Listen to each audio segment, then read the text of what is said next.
All right, so welcome in today. We're going to jump into Bitcoin, do some charting with you guys, but also take a little bit at a look at the macro environment currently, maybe some things that could be potentially affecting not only the crypto markets, but also some of the security markets as well. And of course, to do that, we always bring in an expert. You're going to love this one. My name is Paul Barrow. Welcome back into Tech Path. Joining me today, of course, is Mr. Gareth Soloway. Great to have you back on the show. Great to be here. Great to be here. Thank you. Hey, before we get started, I want to plug your program. So Verified Investing. If you guys are not following Gareth, this is one of the places you can do it. Just go to verifiedinvesting.com. Not a paid deal. I just always try to help people out who come on our show. He's got a deal over there, and if you're into courses and kind of his trader hub, he does a lot over there. So you're going to get a chance to get a little bit of a free trial right here on today's show. So that's a good one. Gareth, I have a few things I want to jump to here, and these are mostly macro elements. I'm gonna go pretty quickly, and then I want to get your opinion on some of these. Obviously, NASDAQ on track for its best half year since really 1972, so that's insane to say that. Then you've got the 10-year and the 2-year yield curves reaching its deepest inversion in 42 years. That's a little bit of a play. So there's a lot of things happening here within the macro. And then your tweet right here, let me zoom in on that a little bit here. Unpopular opinion, the GDP revised sharply higher last week, obviously because of inflation. ISM data, now the lowest since 20. And then we get negative real gross national income has predicted some recessions in the past with like 100% accuracy all the way back to 1950. So first of all, with those three things, give me your framework from a macro standpoint of how you're trading the markets currently as it sits. Yeah, so I'm much more of a defensive trader right now. To me, looking at the markets, it's summertime. It's kind of the float in the markets with light volume. So it makes sense with a lot of money still on the sidelines that there's money that's chasing this market. We got the AI craze, all of these other fun things going on, Meta, Nvidia, and all of those stocks just going nuts. I mean, heck, Apple making a new all-time high even. So it's luring all that money that's on the sidelines into the market. There's very light volume, so it keeps the markets buoyant for the time being. My concern is more once reality sets in, once that crack occurs in the labor market, and notice I'm not saying if, it's once it does, that's where I do worry that we start to see some downside and really panic setting in that we are headed into a recession. So this has been something we've talked about on the show quite a bit in reference to the latter half of 2023 being a very troubled water area, especially if we continue to see some of these trends that are now finally coming in, these late indicators, labor, obviously credit, we've already seen start to go to all-time highs. And then the issue with credit crunch on businesses, which obviously affects labor. Right. That, of course, gets into the scenario of what's happening within the banking sector. But then you have things like what happened last week, which was like an ETF avalanche. Literally after BlackRock goes into their ETF, we saw pretty much everybody going to the front here. It was a tweet here just in crypto asset manager Valkyrie now filing for a spot, naming Coinbase also as a counterpart. And I want to get your opinion on this because there's a couple things with that. And when you look at just price action in general, because I relate what's happening on the ETF front, if you think about Coinbase in general, even though that's a stock, but also has a lot of impact over here on the crypto markets, a lot of this demand is kind of surging, but then we get some pullbacks, but we're still holding above the 30K mark fairly solidly. What is your current position on Bitcoin right now? Yeah, so I remain hesitant on Bitcoin, and I'll tell you why. In fact, let me share my screen if that's okay, because I want to Yep. show some charts here. So here we have the Bitcoin chart, and if you look at where we were on April 14th of 2023, we were right at this 31,000 marker. And if we zoom out, we can see technically that was a massive level going back to the bull market of 2021, right? So we fell here, then we went up to 65, then we came in and hit it multiple times before going to 69, and then coming back in and finally breaking down. So as long as we kind of stay in this range, I'm skeptical that this is anything but a bear market. And I know people are so bullish on Bitcoin, and long-term I am too, don't get me wrong.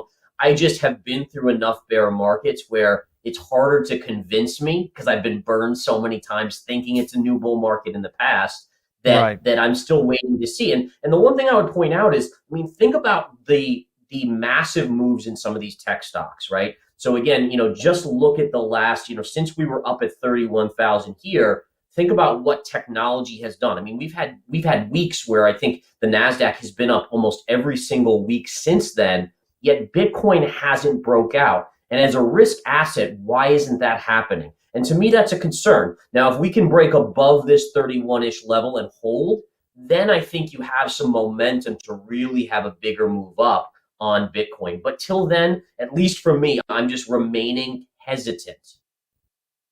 All right, so I think that, based on what we're looking at, from a sentiment standpoint, and we've looked at this for, gosh, almost 3-4 years now, and you look at historical data, we look back on the annual. One of the things that kind of plays into this, and back to your point, is maybe this is not the time, but it also could be the critical point.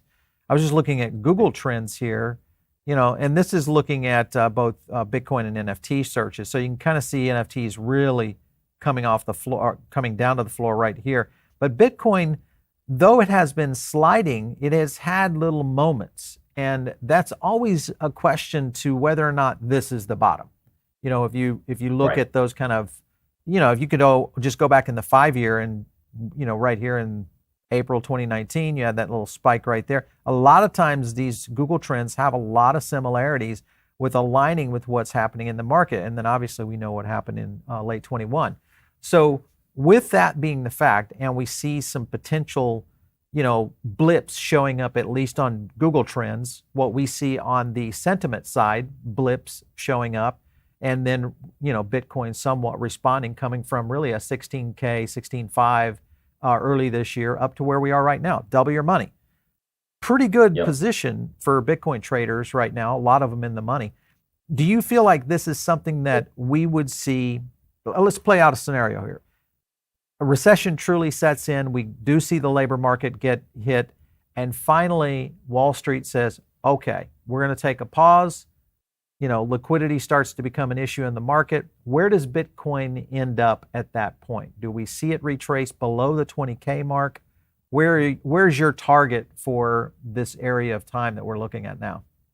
Yeah, so and you're bringing up a great thing too, because what I think a lot of investors in crypto aren't kind of formulating. They're thinking, okay, BlackRock ETF, it's really bullish, big money coming in. But I think also if you have a recession and the labor market cracks, there's going to be a reduction in leverage being used. There are going to be certain crypto investors who get squeezed on the leverage side and have to unload, probably some funds out there as well. So it's not all roses, especially if we head into that recession where the stock market comes down. Now, if we flip over to the charts here, there's a level, right? So number one, we're trading between this 31 and 30,000 level. And as long as we stay in that zone, then there's essentially a neutral to positive bias that we can break out. So I would say slightly better than 50% that we could actually break out. This is known as a bull flag. If we break below 30,000 and we get below here on a daily closing basis, that starts to concern me. That tells me, okay, there may be trouble here. Now, where would this go? I think the big answer is right with this trend line. So this would be your next stopping point. This perfectly connects through these lows right through here.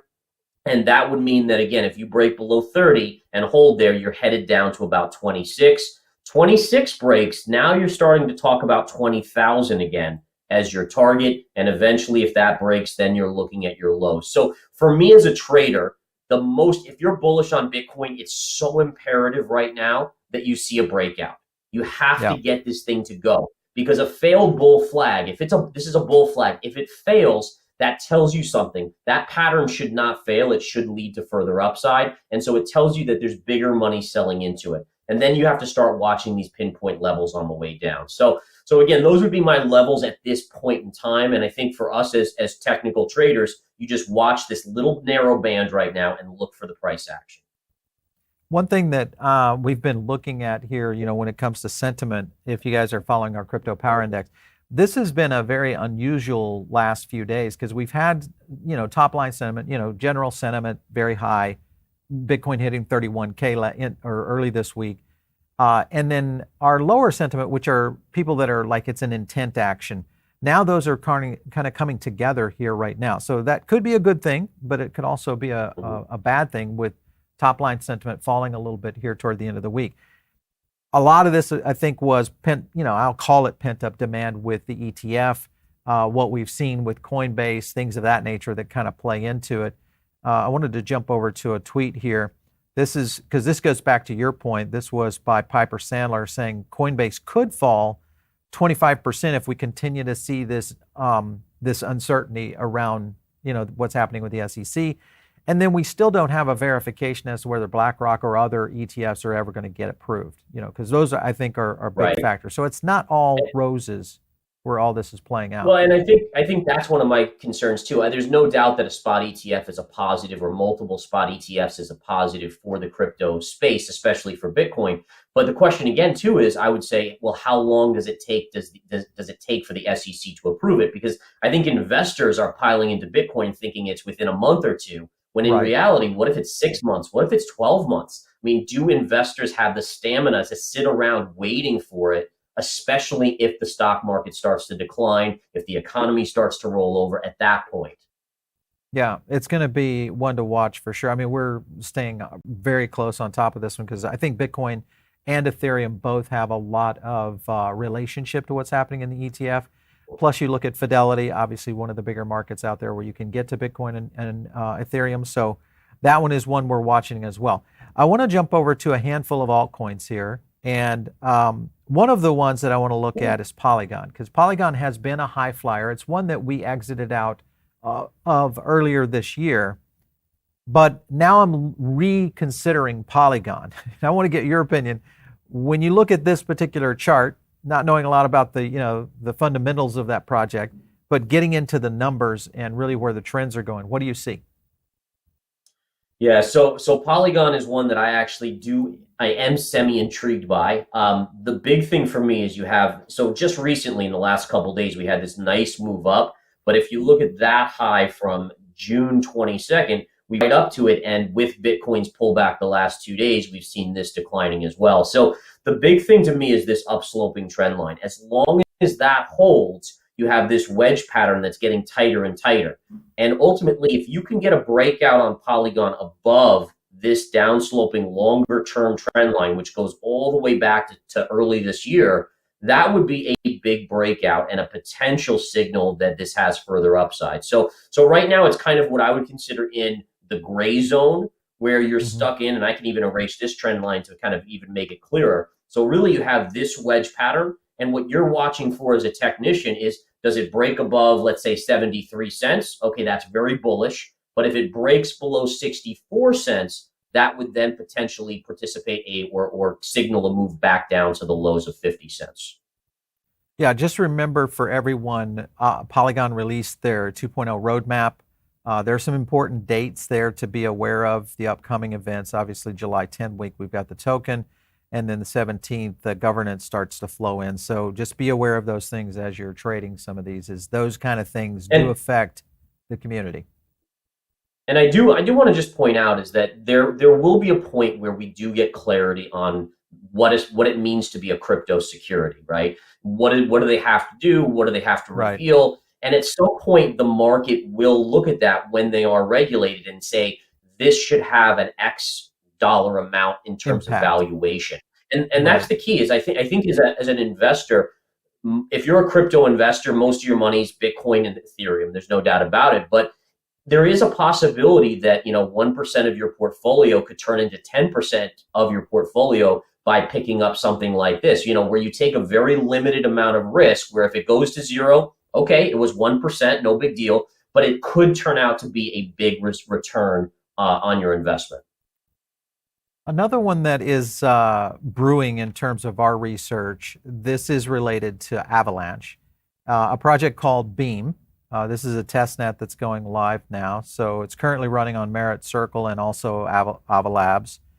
So there are some things within this that I want you guys, and we may end up doing a video on this, but quite a bit of projects are happening. This is a layer 0, which we've talked about many times. But when you look at Avalanche, And many of the things that have been happening with Avalanche here in the last 6 months really accelerated. I feel like this is a lot like the early part of the year for Polygon, which was amazing.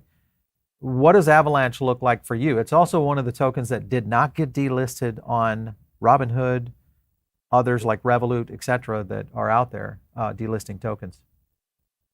Yeah, so just looking at Avalanche here, so a couple things. So same kind of general chart as what we've seen with Polygon, right? Where you had this earlier move up from late June or so, kind of the 20s, the early 20s of the month, and it just kind of retested that level and kind of backed off. And then same kind of deal here is if you look here, you have this upsloping trend line. So what I like about this chart again is that if you can take out this high and then you have resistance at around 1405, that's your level. So again, as a technician, if it can break above this 1405 level and hold, you've got a lot of potential upside there. And again, the only thing, just a reminder for everyone, is that I don't believe the SEC is done attacking the alts. So again, that would be almost too easy for us. So again, any sort of investment that you decide to make, you have to take into the risk factors of these things. And just remember, the SEC is lurking like a great white shark. Yeah, I think, if you look at when the SEC launched their, hey, Solana, Cardano, MATIC, et cetera, as a security, what Robinhood did, which was one of the first exchanges that said we're going to delist. Coinbase obviously has not. But the point being is that Solana, of course, has had almost a counter, to what's been happening with them in the sense that we've seen Solana actually start a little bit more of a move. With that being the case, and we'll get to Solana a second, actually, let's just go ahead and go to Solana right now. You look at Solana right now, and I was looking at and we've showed this before, this is the NFT market overview, and this is the jump that we've seen here. And if there is a bright spot for Solana, it has been around NFTs and the fact that it is a global altcoin, meaning there's a lot more interest outside the US than here in the US. So with that being the case, Solana's chart, what does it look like for you? Yeah, so Solana is actually one of my favorite charts in the crypto space right now. So again, and by the way, that doesn't guarantee it's going to be a winner. I've been wrong plenty of times before. But what I do like about it is you had this low when we had that big panic, right? You had the big dump out with FTX and then the flush out here. And then it recaptured this level right here at around $14. From that point, we had the bull run up. And then all of this sideways consolidation, which turned out to be a perfect parallel here down to these lows. And look at where it retested recently, right back to that same level of support. So for me, this is actually, when you get a pattern like this, where you have a sharp move up, and then this is all sideways inside bar consolidation, this is usually the precursor to a breakout. And a breakout on this would take you to this previous level right up here to about $38. So again, there's no guarantees in life. We know that, but I do think that in terms of Solana, I actually like the chart and I like the technology. Well, some breakout things that could be affecting Solana too, this coming over from the Helium website. And if you look further in down, I wanted to, showcase here that we've got some releases coming out now on the Saga, which is their phone. I don't know if this is going to cause any movement, but it's likely that, in the fundamental side, a lot of times when we look at charts, especially with things like this, news moves these altcoins fairly easy. So if something does happen, in terms of Samsung rolling out on the Helium network, which we're going to see a ton of the Galaxy starting to come out. So that may have a little bit of a run. And again, remember, NFTs right now have been so far down suppressed, we could actually see an opportunity here where NFTs are maybe at their bottom now, or would love to get you guys' feedback. Make sure and just drop some of those down below.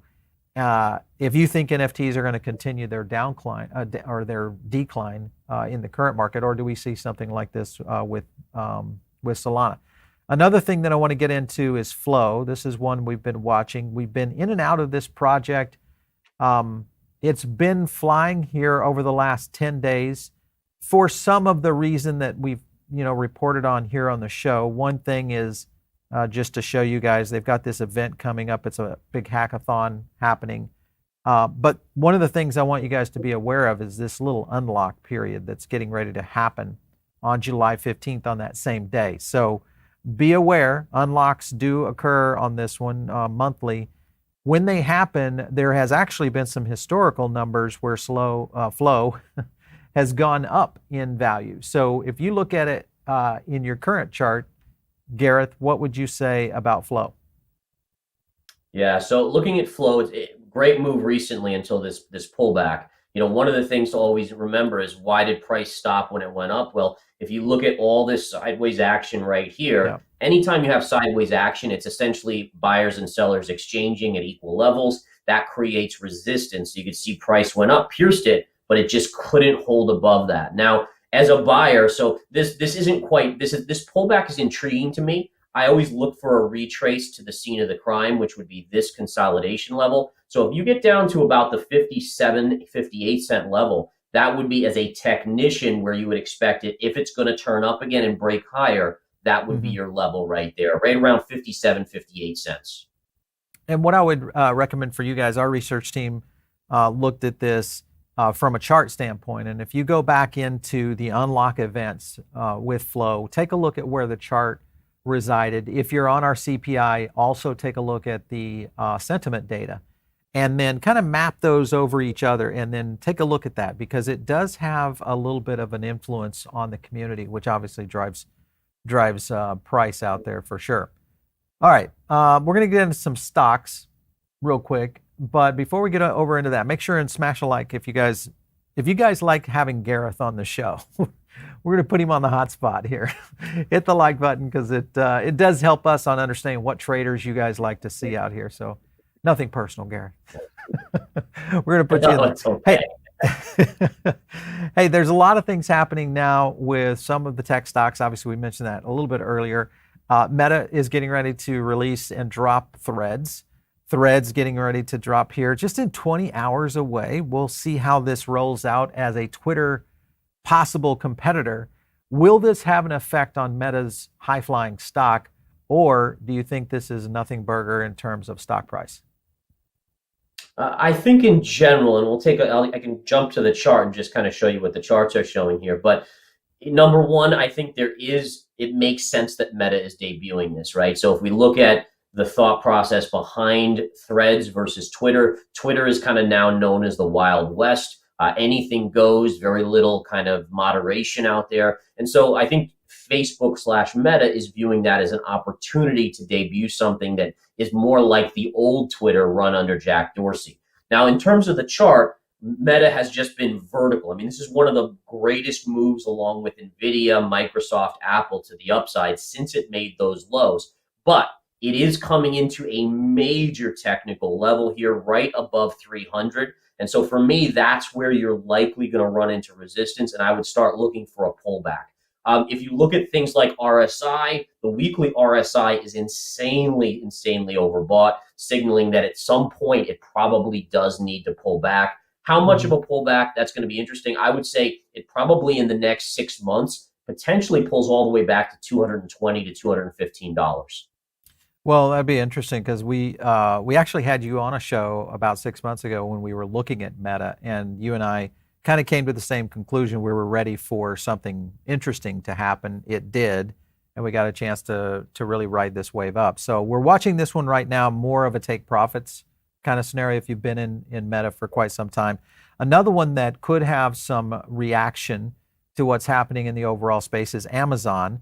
Amazon's NFT marketplace could feature Beeple, Pudgy Penguins, which we've reported here on the show. What does that mean to you guys if you're brand new on our show? Is NFTs are now coming to Amazon. And with that being the case, you also look at one of the biggest events of the year, which is the 11th and the 12th, Prime Day. We're going to actually see maybe some NFTs out there. Now, this could also revive the NFT market. There's a lot happening around Amazon in general. Could this have any impact on their stock?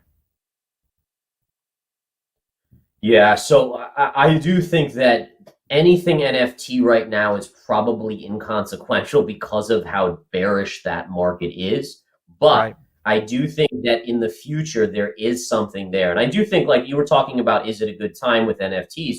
And I do think there are select NFTs now that are starting to get interesting. Now, again, anyone Right. looking to pick up like a board ape or anything like that, you have to be ready for further downside. But you're getting to the point where these things are being discounted by 90+%.